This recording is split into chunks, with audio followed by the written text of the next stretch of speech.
commit murder for hire and use of a machine gun in a violent crime resulting in a death. The most serious charge carries up to the death penalty if convicted. For hire is the unalive penalty, and that's the death penalty. You know what I mean? That's the ultimate crime you could commit. They've picked up, arrested who they believe are the shooters. They've identified, they have video of the shooting, and they've identified. It appears Lil Durk is now locked in for good this time with no easy way out in sight. Rumor has it there's a video making the rounds online supposedly showing his reaction to the death sentence, and if the whispers are true, his reaction is every bit as intense as you'd expect. To commit murder for hire and use of a machine gun in a violent crime resulting in a death. The most serious charge carries up to the. So recent updates suggest that the Chicago rapper could be facing either the death penalty or life in prison, with the murder for hire charge involving him and 5 other suspects now looming over him. Even DJ Academics joined the conversation, dropping a single-word post, "Wow," alongside a screenshot from a tweet by a reporter who claimed he was the sole media representative in the courtroom when Durk's associates were brought in, noting that prosecutors stated these charges could carry a death sentence if convicted and a minimum of 30 years behind bars. Naturally, this news set off a firestorm online, with fans split between those who think he might be guilty and those who remain loyal and convinced of his innocence. One commenter pointed out how dire Durk's situation seems, comparing it to rapper Young Thug's case, saying 30 years minimum. He's in a worse position than Thugga is, while another added that Bro had a master plan planned out and failed miserably, but loyalists came through with a different narrative, with one saying, "No way in hell Durk is speaking to anybody directly," about a hit. "I don't believe it till I see or hear it," and others doubting accusations that he tried to flee, asserting that such claims are just a tactic to keep him from getting bail, painting him as a societal threat. This whirlwind of reactions didn't stop with fans, as even some of Durk's former associates seemed to be stepping back. However, some celebrities are seen jumping in too. Former champion boxer Claressa Shields voiced her support on Twitter with, "I'm sick for Lil Durk," only to get hit with swift backlash, prompting her to clarify her intention, saying, "I don't condone any type of crime or violence. I feel sick for Lil Durk because with all that potential, he still couldn't let the streets go, and now it's costing him his freedom." With Durk's history of involvement in community initiatives like Neighborhood Heroes and connections with high-profile figures, it stirred up a lot of questions about whether he's being fairly treated or unfairly targeted on 025. Chicago's mayor, Brandon Johnson, addressed Durk's recent $150,000 campaign donation amid questions about its ethical implications, explaining that he's focused on facts, not emotions, and doesn't plan to rush to judgment on Durk's case when asked directly about keeping the donation. Johnson responded, "If you're asking me to judge a black man before a full trial, I hope you understand why it's not my position to decide someone's fate prematurely." Meanwhile, Broadview's Mayor Thompson weighed in on Facebook, saying while the American system of justice grants everyone the presumption of innocence until proven guilty in a court of law in the village of Broadview, the court of public opinion of residents has even higher moral and ethical standards of behavior, and our public partners must also reflect the same uncompromising standards demanded by our residents, given the news that Lil Durk Banks has been arrested in Florida and charged with MDER for hire. The village of Broadview is withdrawing our honorary key to the village granted to Durk, and is terminating our partnership agreement with his youth organization Neighborhood Heroes Foundation. As mayor, protecting Broadview's interests and upholding the values of residents is job number one, making it clear that Durk's legal troubles are beginning to take a toll on his broader telling evidence piling up.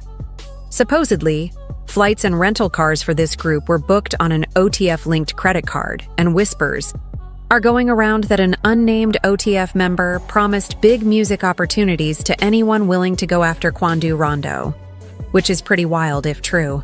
This whole chain of events traces back to August 19, 2022, when Quandu Rondo and his team were ambushed at a Beverly Grove gas station in LA. While Quandu made it out unscathed, his cousin, Savia Robinson, tragically lost his life.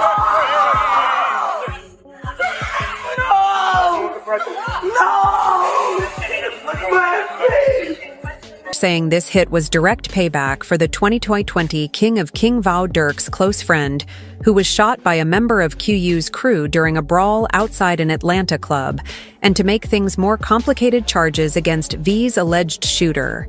Timothy L. Tim leaks were later dropped, which some think might have pushed Durk to take justice into his own hands. You walked up to King Von to DAP him up. Can you take us through that night? Things really started heating up, though, when talk began circulating that one of the suspects in this whole saga might have started cooperating with the cops. Rumor has it one of them spilled everything, hoping to sidestep a 12-year sentence, which ultimately led to Durk's own arrest. The moment that news broke, fans and bloggers went wild with theories about who the supposed snitch could be.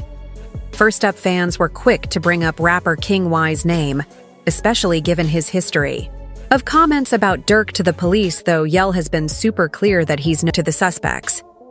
Out of the 5 men allegedly involved in the revenge hit, 3 of them, DD, Voney, and Boogie, had their mugshots splashed everywhere, showing their close bond with King Von. These guys were practically inseparable, with Voney and Durk often seen together in photos, hitting the jewelry shops and just hanging out. So their deep connections to both Vow and Durk are only turning up the heat on top of everything. Leaked police files started circulating online, only tightening the threads connecting Durk to the suspects. Out of the 5 men allegedly involved in the revenge hit, 3 of them, DD, Voney, and Boogie, had their mugshots splashed everywhere, showing their close bond with King Von. These guys were practically inseparable, with V often seen together in photos, hitting the jewelry shops and just hanging out. So their deep connections to both Vow and Durk are only turning up the heat on this situation, which is looking like one of the most intense legal storms Durk's ever faced. We just looked at him. Let's go over there. What up, bro? Boss, you good? My boy. Let's go. Durk's rocky history with the law isn't exactly a secret, and the way things evolved after King Von's death seemed to set a darker tone for him. Back in 2019, he and Von were actually looking at some serious charges in Atlanta, accused of attempted murder after allegedly firing shots and robbing a man, though those charges were eventually dropped in 2022, which led him avoid jail time. Yet even with that behind him, it seems like trouble's always been just a step away from 2011 to 2016. Durk's had more than his fair share of legal run-ins, shaping not just his personal life, but his career too often in ways fans may not immediately realize. Since as early as 17, he's been grinding to survive, doing what he could just to get by, putting in the work to cover the basics like food, yet somehow always finding himself up against endless obstacles. First caught a charge. Life was tough on the streets of Inglewood, you know. Myself, Durk, and some of the family used to live at his grandma's house. Actually, all that frustration combined with so few options really backed him into a corner, leading Durk to make some heavy, life-altering decisions, feeling like he had nowhere else to turn. He dipped into crime just to survive. And pretty soon he found himself joining up with the Black Disciples, one of the most notorious gangs in Chicago. And around that same time, life threw him a whole new challenge with the arrival of his first child, making it feel like the weight on his shoulders doubled overnight and turning survival into an intense daily struggle. Joining the Black Disciples set off a chain of events that would lead to his first big brush with the law in October 2011. It started out like any other night, until he was driving along, one hand on the wheel, a bottle in the other, when the cops pulled him over and a quick search turned up a loaded gun.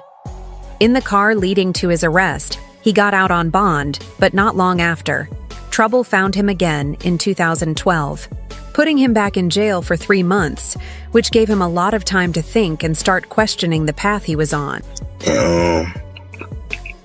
I was like, man, I'm gonna stay out the streets. And I was like, I just got signed.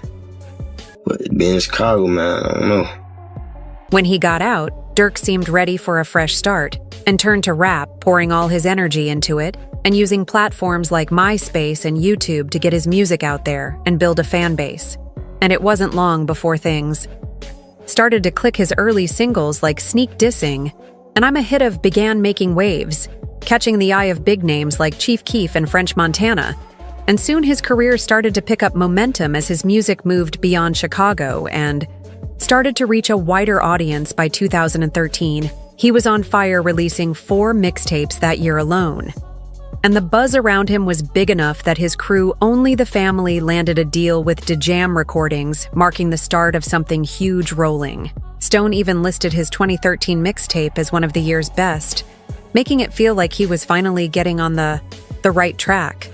But just as things seemed to be falling into place, he hit another roadblock when he got caught with a loaded .4 caliber gun on South Green Street in Chicago.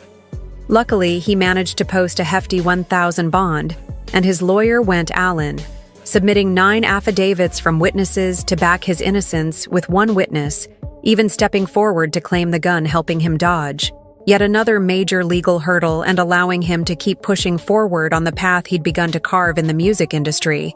So word on the street is that right now Durk's being held without bond.